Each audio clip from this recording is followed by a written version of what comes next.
The last video I did outdoors, and I showed my mounts and I showed the telescopes, but when I did a review of the video, I should have looked at it before I uploaded it to the channel.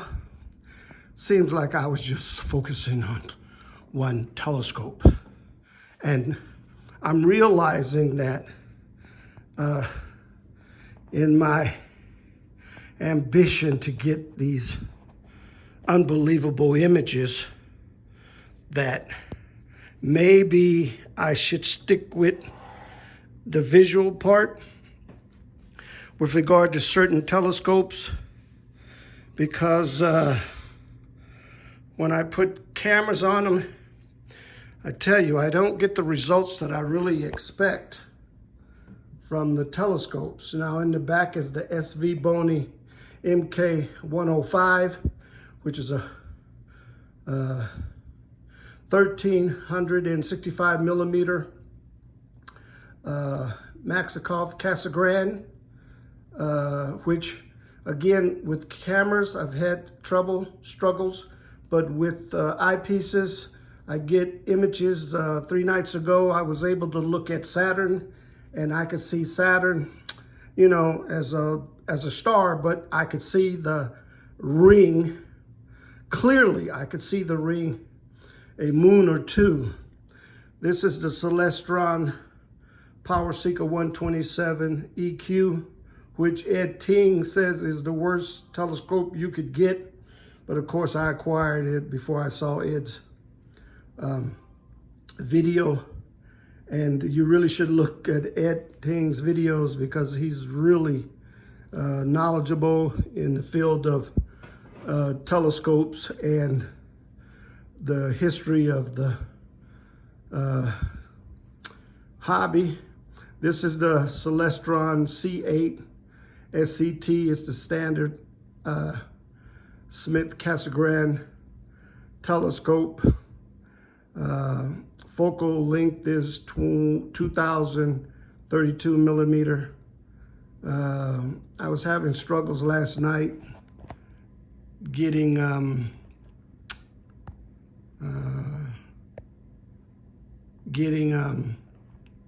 what's going on here?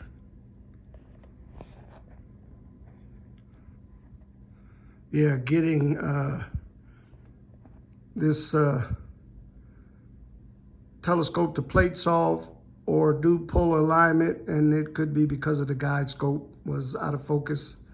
I struggled with that. I just got fed up and left it alone. This is the SvBony SV550 122 millimeter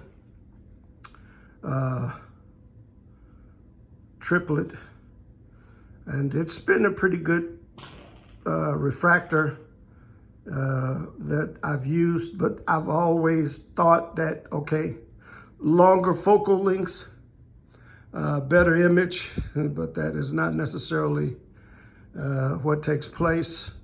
In front is the Askar FMA. At the bottom is the 180 Pro. At the top is the 180. Both are refractors. And again, for the beginner, you really need to focus on what it is you want to do. Do you want to do visual?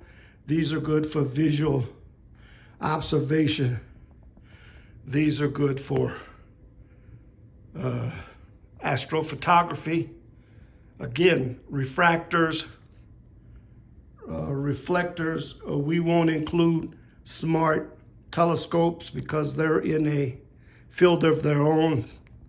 The technology is so advanced that you don't have to do anything but set it on a table, turn it on, go to the app, decide what object you want to observe that night, and it will scan or slew to the object.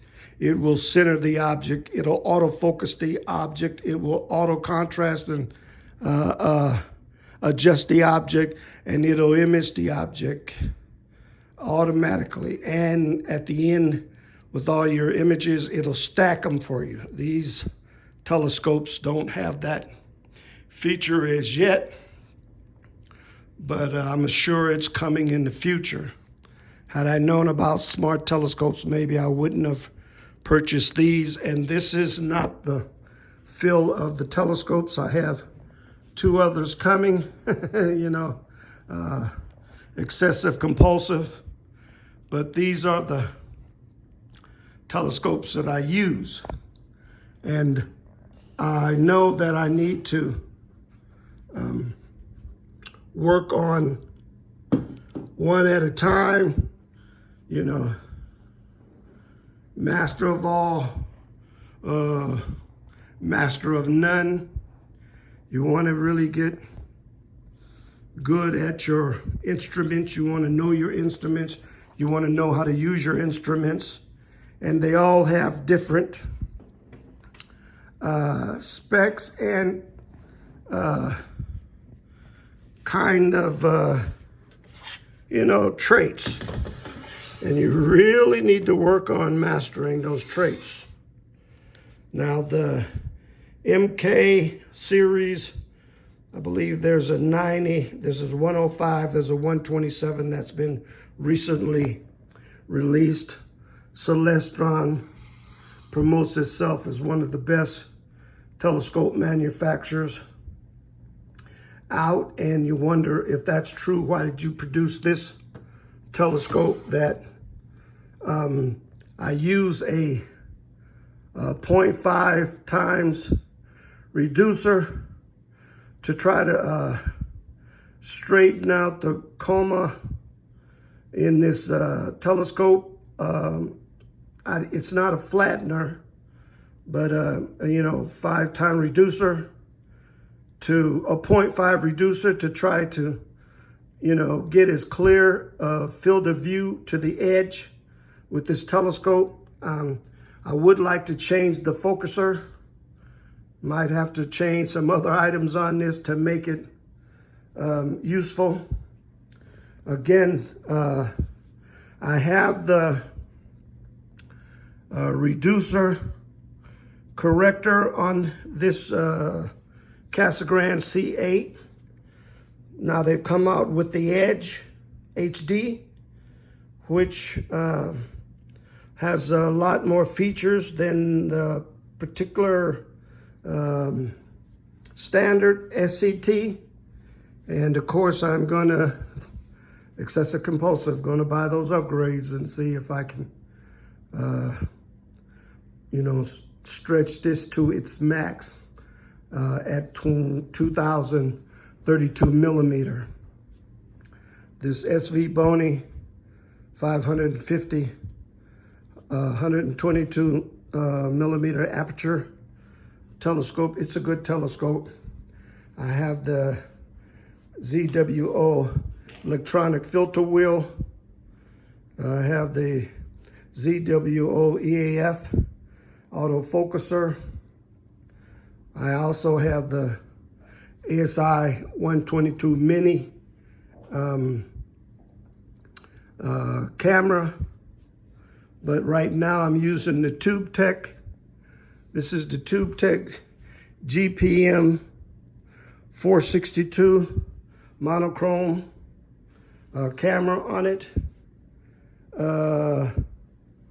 No, I'm sorry, that's on the Askar. On the Askar, I have a manual filter wheel and the TubeTech 462 monochrome camera. This is my really light rig go-to. I use it on the Skywatcher GTI, and I mean, I can break this down.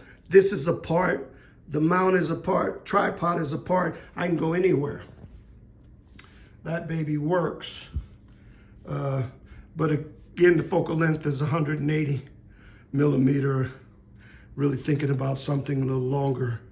The SvBony 550 122 is a 864 millimeter telescope. Again, Celestron C8 is 2032 millimeter.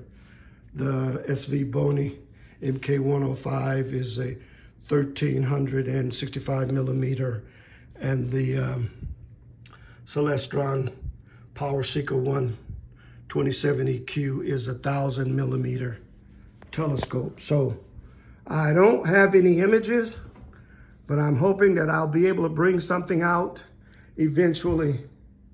I mean, you know, when I'm desperate, I use my C-Star images to see what I'm doing. But in truth, it's not me, it's the C-Star. C-Star does everything automatically.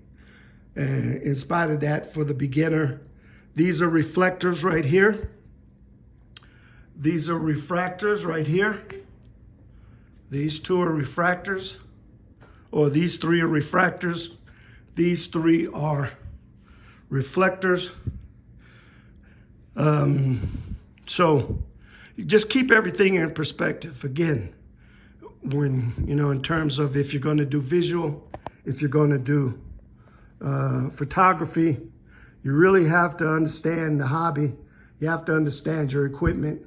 You have to understand exactly what you're going to be able to get out of them if you're going to enjoy this hobby. It's an exciting hobby. It is an expensive hobby, so be careful. Don't be like me, excessive compulsive. You end up buying 2, 3 of the same thing and then wondering what you're going to do with the excess. But take your time. Learn your, build your skills. That's what we say, build your skills, build your knowledge, and you'll be surprised what you'll be able to receive as an outcome. So I just ask that you support my channel. Again, we're gonna do as much as we can to put out some productive, informative videos. And I hope that what I've said and what I'm showing is helpful to anybody that's new to the hobby. Of course, I'm new. This is Mike at Astro Apostle. Again, it was Astro Gaze, but there's so many, there's several channels out there with the same name. I had to change to Astro Apostle. Maybe I'll have Astro Mike. I don't know. Astro Spot. I'll think of something. But I ask that you'll support me. That'll be a help. I really thank you. Leave your likes and your comments. Clear skies.